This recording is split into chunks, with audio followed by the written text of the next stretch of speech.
हैं कि heart attack के प्रमुख कारण क्या होते हैं? देखिए, हार्ट अटैक पहले अपन को ये समझना जरूरी है कि हार्ट अटैक क्या होता है। हार्ट के चारों तरफ जो होती है वो मांसपेशियां होती हैं जो पंपिंग का वर्क करती है, जिससे ब्लड पंप होता है और शरीर के विभिन्न भागों को ब्लड मिलता है। उन मायोकार्डियम जो मांसपेशियां हैं हार्ट की, उनको भी खून की और ऑक्सीजन की आवश्यकता होती है, जिसकी पूर्ति कुछ धमनियां होती हैं जो ब्लड मायोकार्डियम तक ले जाती हैं। उन धमनियों को हम कोरोनरी आर्टरीज कहते हैं। कोरोनरी आर्टरीज के द्वारा ही ब्लड मायोकार्डियम को जाता है और उनको मायोकार्डियम को भरपूर मात्रा में ब्लड मिलता रहता है। और हम ये मान के चलते हैं कि मायोकार्डियम को 1 मिनट में करीब 250 ml ब्लड की सप्लाई हो जाती है। अब होता क्या है कि एक मिसमैच हो जाता है। मिसमैच कैसे होगा? यदि ब्लड जो खून की नलियां हैं उसमें सिकुड़न आ जाए या कोई ब्लॉकेजेज हो जाए तो टोटल ब्लड की जो सप्लाई मायोकार्डियम को जा रही है वो कमती हो जाएगी, और कमती हो जाएगी तो उस मायोकार्डियम को ऑक्सीजन भी नहीं मिलेगी और ब्लड भी नहीं मिलेगा, तो न्यूट्रिशनल डेफिशिएंसी भी हो जाएगी और ऑक्सीजन डेफिशिएंसी हो जाएगी। उसको हम हार्ट अटैक कहते हैं। अब ऐसा ही काम कैसे हो दूसरी तरह से कर सकता है? यदि सपोज खून ही कम हो, यानी हीमोग्लोबिन ही कम हो ब्लड के अंदर, नॉर्मल जैसे हीमोग्लोबिन 13 से 15 होता है और किसी मरीज का हीमोग्लोबिन ही 6-7 हो, तो उसको आधी ऑक्सीजन ही मिलेगी। खून तो बराबर जा रहा है लेकिन ऑक्सीजन आधी मिल रही है, तो भी रिलेटिवली उसको मांसपेशियां क्राई करेगी क्योंकि ऑक्सीजन कम मिल रही है और उसको एंजाइना होगा। ये तो हुआ मोटा मोटा पैथोफिजियोलॉजी की किस तरह से होता है। अब रहा कि भाई क्वेश्चन ये उठता है कि किसी को हार्ट अटैक हो गया, किसी को नहीं हुआ, क्यों? किसी में ब्लॉकेजेस हो गए, किसी में ब्लॉकेजेस नहीं हुए, क्यों? अब उसको समझने के लिए अपन को ये समझना पड़ेगा कि कुछ रिस्क फैक्टर होते हैं जो कि धमनियों में रुकावट को बढ़ावा देते हैं। वो रिस्क फैक्टर्स क्या क्या हैं? जैसे मधुमेह यानी कि डायबिटीज़, उच्च रक्तचाप यानी कि हाइपरटेंशन, उच्च कोलेस्ट्रॉल यानी डिस्लिपिडीमिया, मोटापा यानी ओबेसिटी, धूम्रपान यानी स्मोकिंग। इसके अलावा एक रिस्क फैक्टर और इम्पोर्टेंट है, वो है कि अपन एक्टिविटी कम करें, या जिसको नपुंसकता होती है उन लोगों को हार्ट अटैक के चांसेस ज़्यादा होते हैं। ठीक है ना?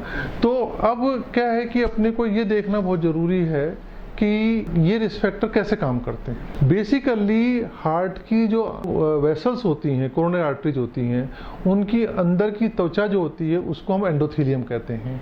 उस एंडोथेलियम के ऊपर कोलेस्ट्रॉल के कण जमा हो जाते हैं और कुछ ब्लड जमा हो जाता है, उसको हम एथेरोस्क्लेरोसिस कहते हैं। यानी कि जो झिल्ली है वो मोटी हो गई और वो अंदर की जो विड्थ है वो कम हो गई और उसकी वजह से उसको खून की सप्लाई कम हो गई। इस एथेरोस्क्लेरोसिस को बढ़ावा देने वाले ही सब रिस्क फैक्टर्स हैं।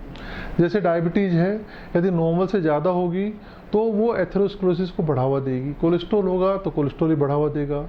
ओबेसिटी होगी तो ओबेसिटी की वजह से कोलेस्ट्रॉल ही बढ़ेंगे, डायबिटीज भी बढ़ेगी, तो उनको फिर दोबारा से वही चीज़ होने वाली है। धूम्रपान दोनों तरह से काम करेगा, वो एथेरोस्क्लेरोसिस को भी बढ़ावा देगा। दूसरा, जब जब स्मोकिंग करेंगे तो धमनियों में सुकड़ाहट आ जाएगी, थोड़ी देर के लिए संकुचित हो जाएगी, तो खून की सप्लाई कम हो जाएगी। ऐसे ही एक्टिविटी कम करेंगे तो मोटापा बढ़ेगा, डायबिटीज बढ़ेगी, ब्लड प्रेशर बढ़ेगा, तो इनडायरेक्टली रिस्क फैक्टर वो के बढ़ जाएंगे। अब एक रिस्क फैक्टर इंपॉर्टेंट जो सामने आया है वो नपुंसकता यानी कि इम्पोर्टेंसी। हमने ये देखा है कि यदि किसी मरीज को नपुंसकता की हिस्ट्री है, मेल्स को, तो उनको 3 साल बाद तक उनको हार्ट अटैक होने की संभावना बढ़ जाती है। ये एक नई रिसर्च है, इसमें मैंने भी रिसर्च की है और एक पब्लिश किया है। ठीक है ना? तो ये रिस्क फैक्टर है जिसकी वजह से मतलब एथेरोस्क्लेरोसिस बढ़ जाता है, और एथेरोस्क्लेरोसिस बढ़ने की वजह से मरीजों को जो मांसपेशियां हैं हार्ट की, उनको ब्लड सप्लाई कम हो जाती है और उनको हार्ट अटैक होने की संभावना हो जाती है। जिनमें पार्शियल ब्लॉकेज होता है उनको एंजाइना होता है, जिनमें कंप्लीट ब्लॉकेज हो जाता है उनमें हार्ट की मांसपेशियां पूरी तरह से नष्ट हो जाती हैं, उसको कंप्लीट हार्ट अटैक बोलते हैं। क्या प्रिवेंटिव क्या रखना चाहिए सर इसके लिए, किस तरह से? प्रिवेंटिव में सिंपल यही है कि जो रिस्क फैक्टर अपन को मालूम, सबसे पहले हर व्यक्ति को ये मालूम होना चाहिए कि भाई ये रिस्क फैक्टर इंपॉर्टेंट है। रिस्क फैक्टर 1+1 2 नहीं होते हैं, यदि 1+1 11 होते हैं। यदि सपोज करो एक मरीज में ब्लड प्रेशर है, उसको चांसेस सपोज हार्ट अटैक के 10% बढ़ जाते हैं। उसी मरीज को यदि मान लो कि ब्लड प्रेशर भी ज़्यादा है और डायबिटीज़ भी है, तो उसके चांसेस हार्ट अटैक के कई गुना बढ़ जाते हैं। दुगने नहीं होंगे, कई गुना बढ़ जाएंगे। ऐसे ही अपन को असेस करना चाहिए हर व्यक्ति को कि मेरे अंदर क्या क्या रिस्क फैक्टर है। ये 5-7 जो मैंने रिस्क फैक्टर बताए हैं, इनको एक पेपर पे हर मनुष्य को लिखना चाहिए, हर व्यक्ति को लिखना चाहिए और खुद को सेल्फ असेसमेंट करना चाहिए भी ये रिस्क फैक्टर मेरे अंदर है, तो हार्ट अटैक होने की संभावनाएं इस तरह से ज़्यादा बढ़ सकती है। डॉक्टर से सलाह लेंगे, वो भी स्कोरिंग करके दिखा देंगे कि भाई इस तरह से आपके हार्ट अटैक के चांसेस ज़्यादा है। अब इनको एक एक करके अपन को ठीक करना पड़ेगा। स्मोकिंग है, खुद को छोड़नी पड़ेगी। डायबिटीज़ है, खुद को कंट्रोल करनी पड़ेगी।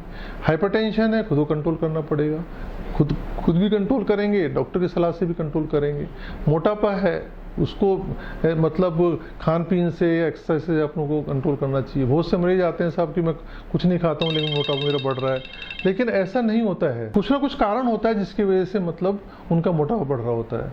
यदि उनको कोई कारण है मोटापा बढ़ने का, कोलेस्ट्रॉल बढ़ने का, थायराइड है, थायराइड की वजह से मोटापा भी बढ़ता है और कोलेस्ट्रॉल भी बढ़ते हैं, तो फिर उसको थायराइड डिजीज की ट्रीटमेंट लेना चाहिए। सर जैसे डायबिटीज या बीपी की प्रॉब्लम है, ये किस तरह की बीमारी है कि ये कभी सही हो सकती है? जैसे किसी पेशेंट को बीपी है और रेगुलर, देखिए यदि माइल्ड हाइपरटेंशन है, माइल्ड हाइपरटेंशन का मतलब हम ये मानते हैं कि सपोज करो कि उसको सिस्टोलिक ब्लड प्रेशर 140-150 है और डायस्टोलिक ब्लड प्रेशर 100 से कम है, उन केसेज में यदि रिस्क फैक्टर कम कर दिए जाएं, सपोज उसको मोटापा ज़्यादा है, कोलेस्ट्रॉल ज़्यादा है, डायबिटीज़ है, तो हमने देखा है कि और वो नियमित रूप से एक्सरसाइज करने लगता है तो उनके ब्लड प्रेशर कंट्रोल हो जाते हैं। ऐसे ही जो माइल्ड डायबिटीज होती है वो भी यदि अपन खाने पे परहेज रखें या अपन नियमित रूप से एक्सरसाइज करें तो काफ़ी के हमने देखा है कि 20% मरीजों के अंदर डायबिटीज़ कंट्रोल हो जाती है, उनको मेडिसिन लेने की आवश्यकता नहीं होती है,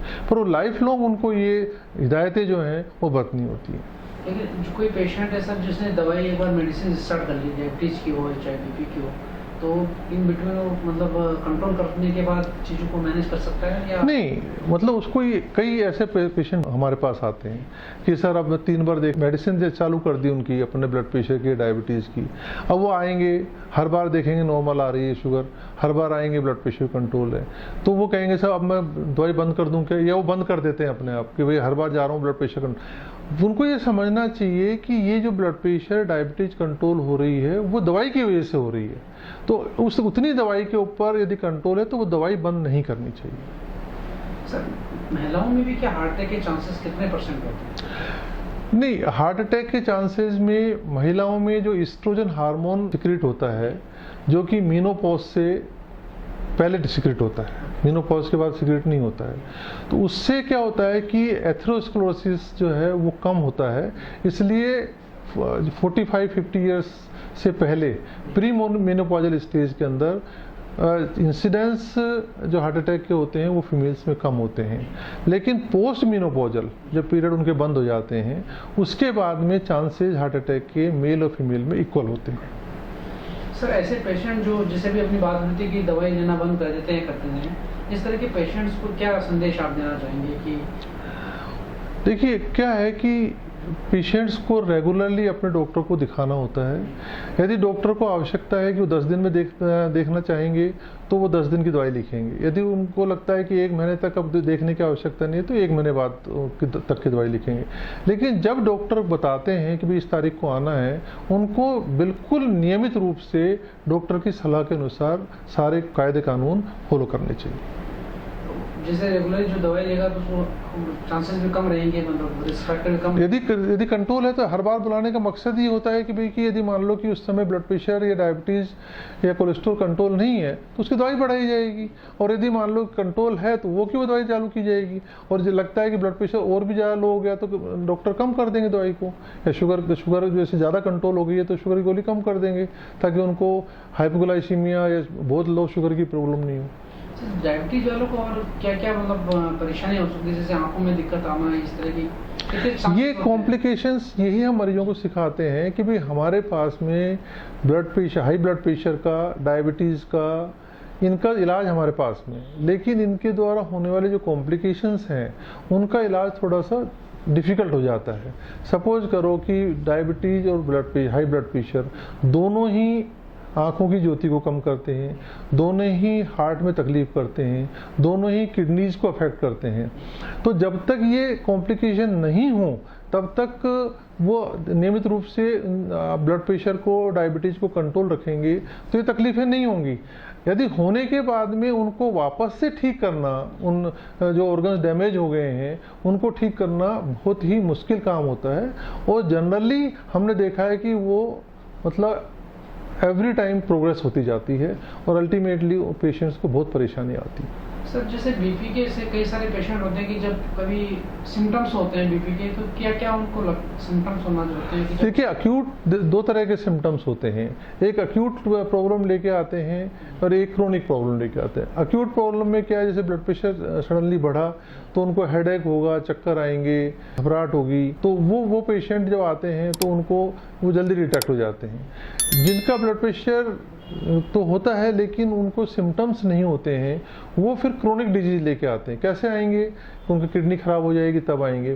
मालूम पड़ा ब्लड प्रेशर चेक करा कि ब्लड प्रेशर आपका बहुत ज़्यादा है, तो उनको पूछेंगे तो बोले साहब सिम्टम्स तो मेरे को अभी आए ही नहीं, और ये मेरा ब्लड प्रेशर मेरे को तो मालूम पड़ा ही नहीं। तो पर उनको क्या है कि जो ईयरली हेल्थ चेकअप्स होते हैं उनका मकसद ही होता है कि भाई 1 साल में एक बार पूरा चेकअप हो जाए और उसको मालूम पड़ जाए कि भाई मतलब कितना ब्लड प्रेशर, कितना सब चीज़ें हैं, और उसको उस हिसाब से मतलब उनको ट्रीट किया जा सके रिस्क फैक्टर्स को। ये चीज़ डायबिटीज में एप्लीकेबल होती है? ये डायबिटीज के अंदर एप्लीकेबल होती है। Thank you sir. Welcome. Heart and EECP general hospital US FDA व अमेरिकन हार्ट एसोसिएशन द्वारा अनुमोदित, राजस्थान का प्रथम अंतर्राष्ट्रीय मापदंडों के अनुसार हार्ट अटैक के मरीजों का बिना सर्जरी, बिना भर्ती किए EECP द्वारा अत्याधुनिक इलाज।